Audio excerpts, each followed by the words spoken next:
आज मैं आपको स्केचेस कैसे बनाते हैं, स्केच बनाने के लिए क्या तरीका अपनाना चाहिए, उसके विषय में कुछ बताऊंगी। स्केच वास्तव में त्वरित रेखांकन है जो किसी भी वस्तु के बाह्य आकार को, बाह्य आकृति को बनाने के लिए हम इस्तेमाल करते हैं, जिसमें केवल आउटलाइंस बनाई जाती है। उसके आकार को, बाह्य आकार को बना करके सिर्फ उसको पहचानने के लिए हम बनाते हैं। उसमें हम कोई डिटेल उस स्केच में नहीं डालते हैं, ना हम शेडिंग डालते हैं, ना किसी प्रकार की डिटेल डालते हैं। केवल आउटलाइंस बना करके हम किसी भी चीज़ का, किसी भी वस्तु का, किसी भी व्यक्ति का, किसी भी जानवर का स्केच तुरंत बना सकते हैं। तो मैं आज आपको बता रही हूँ कुछ जानवरों के स्केचेस कैसे बना सकते हैं।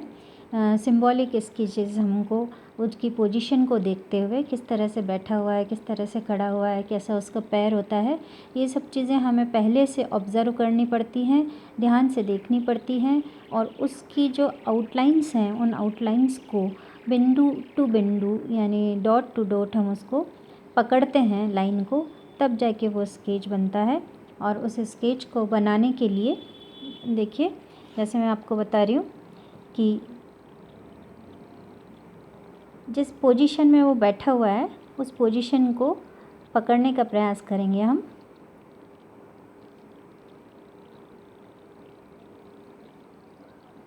और बहुत ही हल्के हाथ से कम लाइंस में, जितनी कम हो सके उतनी कम लाइंस में हमको ये बनाना चाहिए स्केच।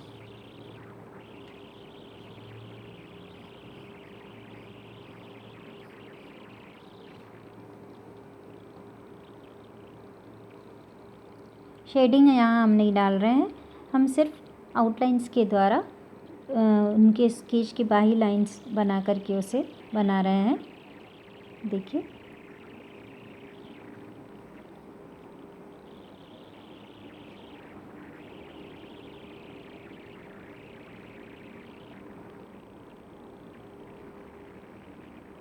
आप भी अपने घर पे ये स्केच फाइल लेकर के और स्केचेस बनाएंगे, क्योंकि आपके थर्ड पेपर जो चलता है वो स्केच का चलता है। और 50 स्केच की फ़ाइल आपको तैयार करनी है, जो सत्र के अंत में आपको महाविद्यालय में अपने डिपार्टमेंट में सबमिट करनी होगी। और उसके आपको 30 मार्क्स इंटरनल असेसमेंट के रूप में दिए जाते हैं। तो इसलिए स्केच बनाने से आपकी हाथ चलाना, पेंसिल चलाना, पेंसिल में रिदम आना, गति आना, लय आना, ये सब बहुत अच्छा हो जाएगा। इसलिए स्केचेस करना बहुत ज़रूरी होता है। आप किसी भी जानवर का, किसी भी पक्षी का, ये बात ध्यान रखने की है कि ज़्यादातर गर्ल्स जो हैं वो कैलेंडर में से या कॉपी किताब में से देखकर स्केच बनाती हैं। ऐसा ना करें। सामने जो वस्तु दिख रही है आपको, सामने जो जानवर बैठा हुआ है, चाहे आपकी छत पे बैठ के देखें, खिड़की पे बैठ के देखें, उस जानवर की पोजीशन को देखें और वैसा स्केच बनाने का प्रयास करें। तो और आपके हाथ साफ होगा और आपकी कुशलता हाथों में आएगी। देखिए, ये 2 मैंने छोटे खरगोशों के स्केचेस बनाए हैं। इसी तरह से आप अलग अलग पोजीशन में बैठे हुए खरगोश बना सकते हैं। हर बार एंगल, आपका कोण और पोजीशन दोनों बदल के आप उसे बनाइए, तो और भी अच्छा आपको प्रैक्टिस हो जाएगी, अच्छी आप बना पाएंगे उसको।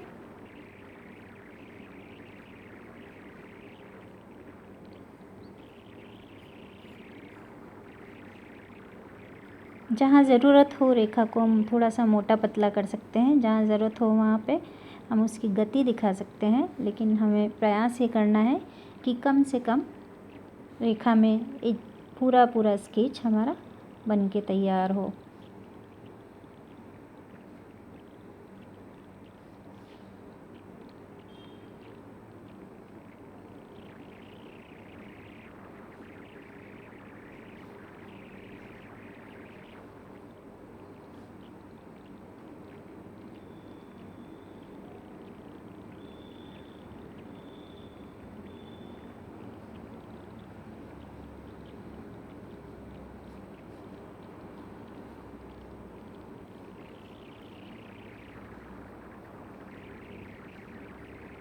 देखिए इस प्रकार ये अलग अलग शेप में अलग अलग स्टाइल से बैठे हुए खरगोश हैं। अभी देखिए एक गाय का मुख,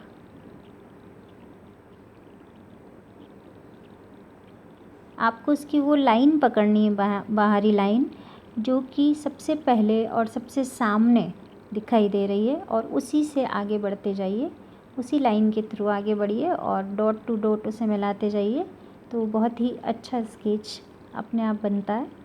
हमको नज़रें नहीं हटानी है, जो जिस ऑब्जेक्ट का स्केच बना रहे हैं उस पे से नज़रें नहीं हटानी है, बिल्कुल भी देखना उधर है और हाथ हमको इधर चलाना है। इसकी कोई डिटेलिंग मैं नहीं कर रही हूँ, सिर्फ ये इतने से भाग से ही देखकर पता चल जाता है कि ये कौन सा जानवर है। इसका डिटेल भी नहीं बनाएंगे, पैर भी नहीं बनाएंगे, कुछ नहीं बनाएंगे, तो भी हमें पता चल जाना चाहिए कि ये कौन से जानवर का आप स्केच बना रहे हैं। इस प्रकार देखिए एक फॉक्स,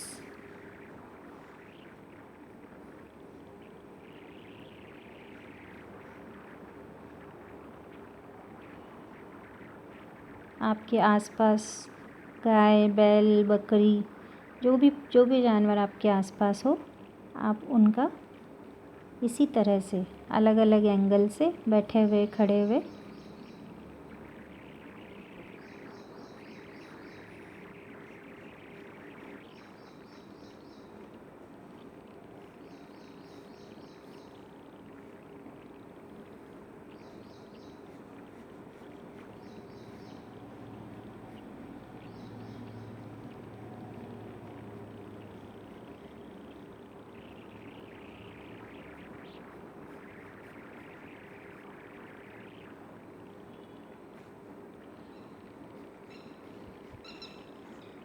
ऐसा लगना चाहिए कि आपका स्केच बिल्कुल लाइव है, अभी दौड़ने लगेगा, अभी उठ के भागने लगेगा। देखिए एक और स्केच बताती हूँ मैं आपको घोड़े का स्केच। देखिए आपको लाइंस को कोशिश करनी है, कम से कम लाइंस में ज़्यादा से ज़्यादा हमको रिज़ल्ट मिले। कम से कम लाइंस चलाएंगे हम।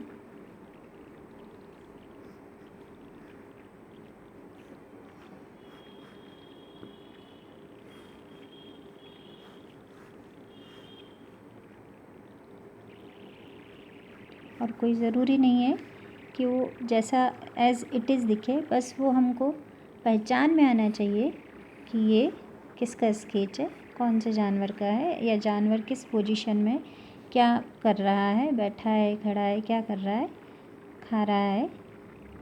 इस बात का ध्यान में रखते हुए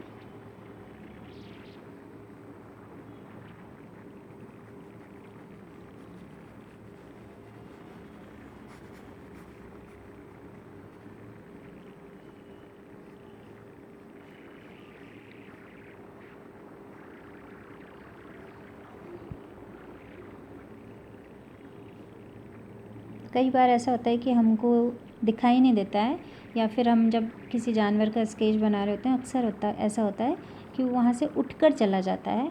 तो हमें कोशिश ये करनी चाहिए कि कम से कम समय में, कुछ सेकंड्स में उसकी आउटलाइंस बन जाए। डिटेलिंग हम उसकी बाद में कर सकते हैं, और यदि आउटलाइंस बन जाती है तो हम उसे बाद में बना सकते हैं।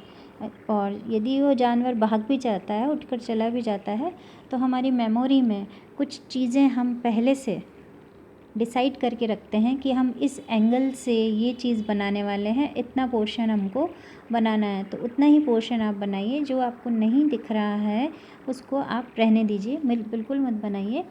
तो इस तरह से आप उसका स्केच जल्दी कंप्लीट कर पाएंगे।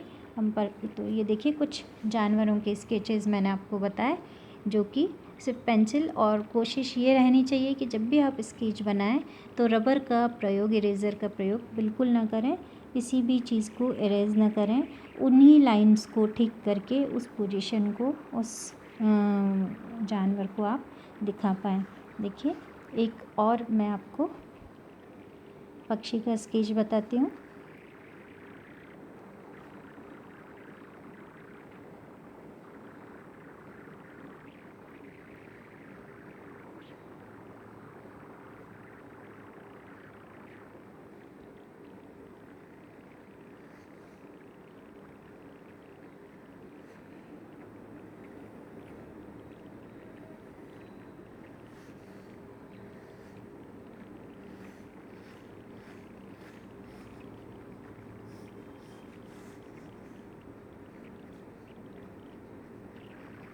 आपको जैसा दिख रहा है आप वैसा उसको बनाते जाइए।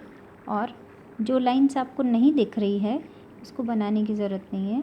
जितना आपको दिख रहा है, जितना पार्ट आपको उतना दिख रहा है, आप उसकी अपनी मेमोरी में उसको फिट करके रखिए और उसे जितनी जल्दी हो सके उतना बनाने का प्रयास कीजिए। कोई ज़रूरी नहीं है हम कि उसमें किसी भी तरह की डिटेलिंग्स डालें। बाद में जब हमारे पास समय होता है तो हम उसकी डिटेलिंग्स डाल सकते हैं। तो इस प्रकार देखिए एक बिल्कुल बहुत झटपट कुछ ही सेकंड्स में 5 से 7 सेकंड में एक मोर का आउटलाइन स्केच बनाया गया है। इस तरह से आप अलग अलग तरह के